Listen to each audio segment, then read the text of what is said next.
in your mind, what you call it? Girl, let me provide your needs. Freaky girl under the sheets. With your love when things start slowing down, I know you got me, baby.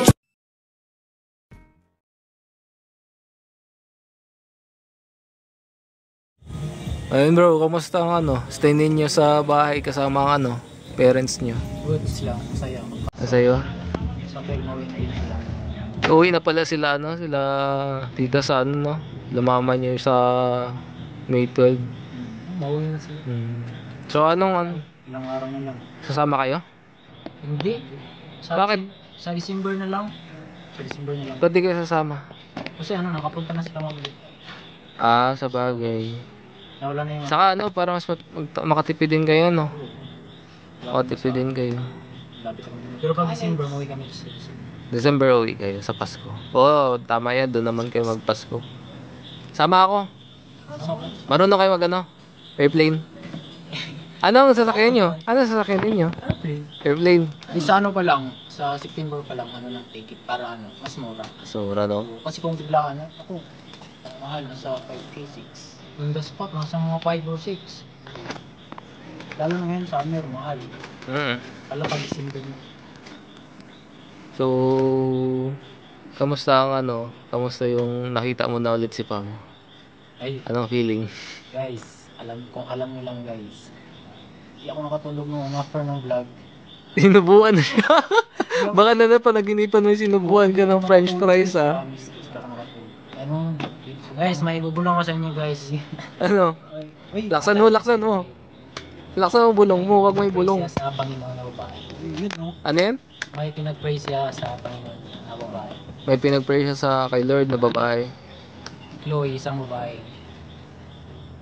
Sakto lang sa height. Siyempre, alam na namin yan. Alam namin kung sino yan. Ikaw. Baliktarin natin. Sa'yo naman mapunta. Matangka naman si Diyosa. Si Diyosa? Wala ka. Hindi, alam mo si Diyosa. Si Marian yan kasi yung beauty niya mala Diyosa. Talag si Marian. Pakala ko ibang babae na yan. Kaya nga Diyosa, mala Diyosa yung beauty. Okay, kung may diwata, mayroong Diyosa. Kung mayroong Joy na diwata, mayroong Marian na may binansi. May bago pa lang tawag kay Marian bro. Diyosa. Okay, ikaw ang tawag mo kay Pao. Encanto. Joke lang. Hindi sa isip ko kasi Encantadia. Si Pao Kaso title pala yun ng lang, cute lang si Pao. My Princess. Honey Bun, Sugar Plum, Honey. Pambiyam-piyamkin.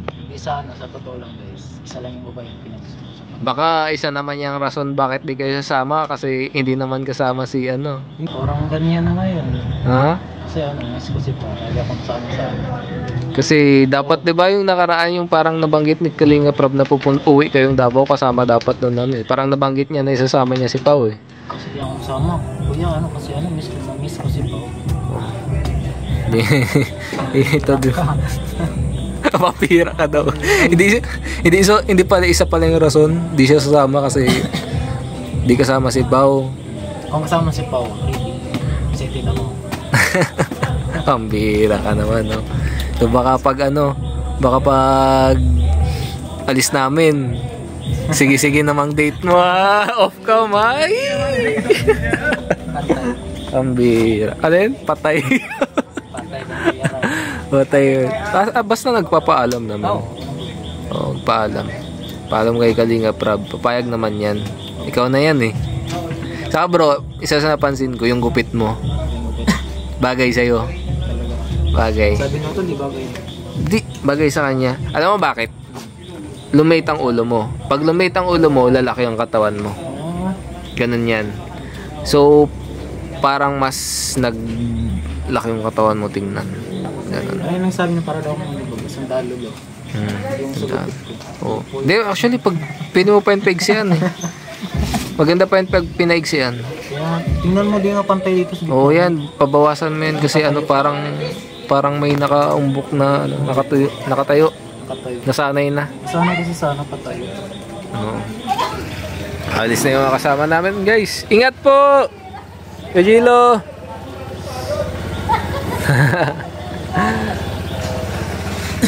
So, anong masasabi na lang, ano na lang masasabi ninyo kay mama at papa ninyo? Siyempre, bago sila umalis, 'di ba? Since malapit na din. Ilang tulog na lang. Siyempre, unang-una, pakasalamat din ako na nagpunta sila. Salamat ka nagpunta sila. Surprising na surprising. Oh, yung surprise. Bye, love! Bye-bye, love! I love you too. At siguro kung hindi sila napunta, uwi kami. Uwi kayo, no? But since nagpunta sila, hindi na akong kauwi.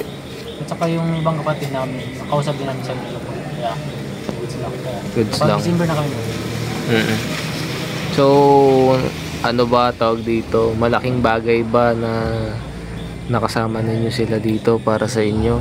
Sobrang lang iba kasi yung sobrang na-miss ko sila kay tas ngayon parang nabas-bawasan ako. Hindi mo na-miss? Na-miss pero alam mo yung parang napunan na yung pagka-miss ninyo yung dati. Kasi dito na sila, ay isang buwan din. Oo. Isang buwan din sila. So ako naman, sasama naman din ako doon pag pag-uwi ng Davao. So sana gusto ko din ma-meet yung iba yung kapatid. Sana makapunta kami Umiyak na ngayon? Ha? Umiyak na pa nung nakarang gabi. Ay, umiyak. Oo, nag-video call kami tas Na-miss na siguro. na-miss sila si mama. Na-miss nila si mama. Kasi ilan lang ba sila natira doon? Dalawa. Dalawa lang sila. Dalawang lalaki. Dalawang lalaki. Tapos ngayon, umuwi na yung isa. Mas tatlo na sila yung babae. Okay. So, yung may balita ako na may pupunta din dito isa yung kapatid. Si Dito mag-aaral. Ano kayong nun? Magpapaaral sa kanya? I mean, magbibigay ng, syempre, kahit nasa public school siya, kailangan niya pa din ng baon, allowance. Kasi nawa din ako kasi hindi na siya makapag-aaral. Ay, nag-stop ba yun? Kung sa ngayon. Sa next school year, mag-stop sana siya. Kasi nawala na siyang trabaho. Kasi nung nagtatrabaho din. So, ang buhay niyo, talagang buhay ninyo sa Mindanao, kailangan magtrabaho para makapag-aaral. Ilang taon na siya? 16 years old. Babae. Tatrabaho para makapag-aaral. Sa kasambahay. Kasambahay. Doon sa amin kung mag-aaral ka Monday to Friday, hindi ka pwede kasi wala ka pang bayad.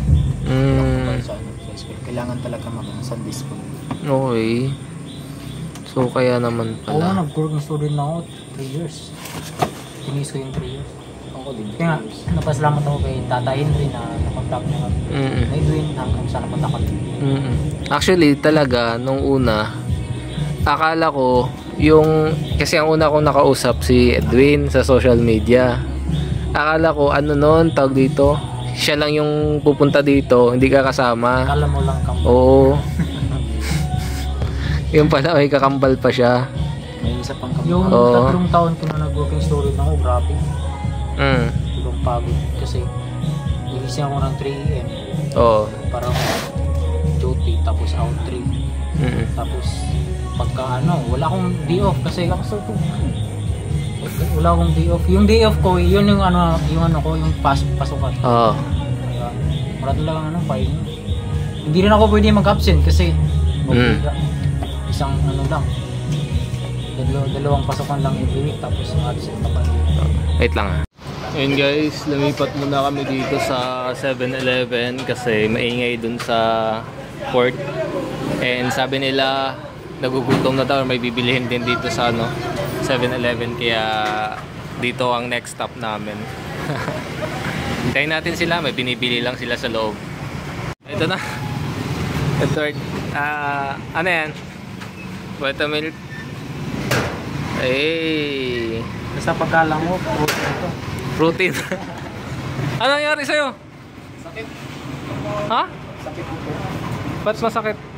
Baka sobra yun sa kakatakbo kanina. Hindi, yung Ay, sa akin. Ay, thank you. Nalo kay Cox. Baka natamaan yan. Tumunog yung buto dito. Tuloy-tuloy. Siyempre, di ko na kayo masyadong nakikita sa bahay. Tuloy-tuloy pa rin yung buhat ninyo. Siya. Siya, ikaw. Nawalan ka. Hindi ka na motivated.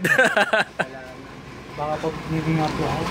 Ano bro, mag-ano ka, tag dito, tanungin mo kay J. Brad o di kaya kay sino ba yung mga nagtitake ng vitamins para pang ano, pang pataba. Bumigit na ako ng ano, mga 2 kilo. Oo. Kasi Para nga. yung mga to, February. Grabe yung Kaya din, walang pinagbago eh. Gupit lang. Ikaw wala kang pinagbago, gupit lang. sa ano talaga, sa mahirap doon kasi mahirap yung sitwasyon nila mama.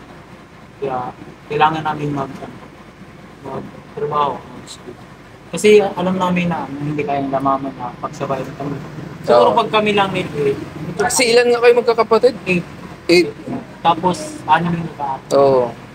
Tapos Tas, ano ay 7. iniisip ko din, what if natapos nyo nga yung senior high, tapos pa college kayo, mas grabe yung gastusin nun. Mas grabe. Kasi, sabihin na lang natin na hindi kayo na-discover sa Kalingap.